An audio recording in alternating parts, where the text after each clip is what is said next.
Sveiks, lai dzīvo. Jā, bet šitie auto maksāta vienāda. Kuru tu izvēlētos? Šitā Dodge Ram vai šito mēmāko aparātu? Un, protams, šitiem abiem mēmākiem aparātiem finansējums ir pieejams pie mums uz vietas, un jūsu auto varbūt kā pirmā iemaksa.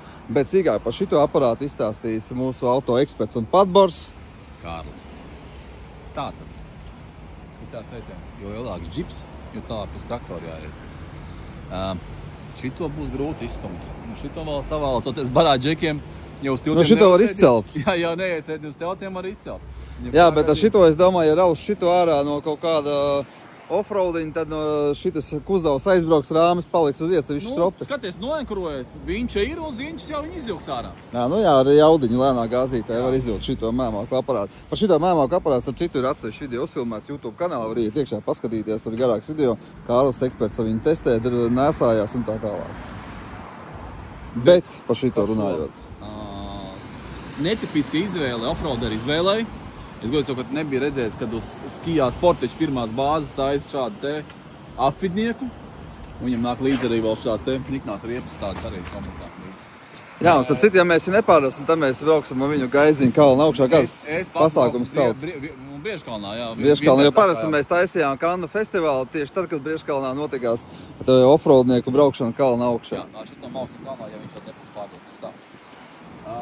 Lūk, jā, netipiski izvēle, bet tā pašā laikā mehāniskie visā tur tie pārslēgi iekšā ir, pazeminātie visi.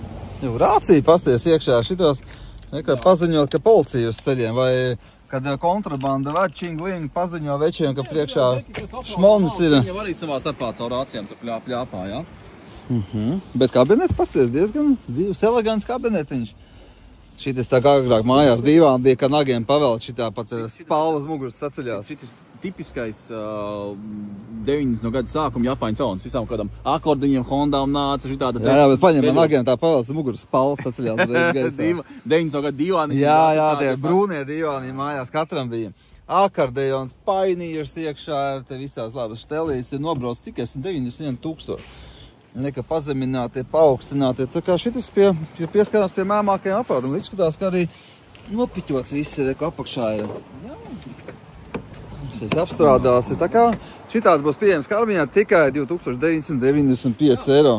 Pa lielam, paņemt jebkuru automobīli un pārbūvētu šādā veidā, nu, tur to pa nevar pa 500 eirām izdarīt. No pat neizdarīs pa 2. Viņas maksā, storkeļi maksā, visi. Skurstenīts, rekolē, dziļāk ir iebraukt. Kas ir rikti pacelt portā augšā. Tā kā jā, viņš ir normāls offroaders. Tepat Suzuki Jimmy, jā. Nu, viņi tak nav normāli offroadājiet cauri. Viņš viens no populārākiem offroaderiem, ja kas ir. Jā, tad būs Karviņā šitās pieejams, tā kā brauc uz Karviņu, dar 158, ciet mēmāku aparātu. Mēs pārdodam, pērkam, mainam, tā kā gaidīsim jūs ciemos. Un ziema nav aiz kalniem. Jā, tieši tā, Kārlis pareizi pateica. Jo ziema jau ir sākusies 1. decembris. Klausies, ar šitām ziemens gan paši. Nē, nu kaut ko, nezinu, nekur baigi tālu neaizbrauks. Jā.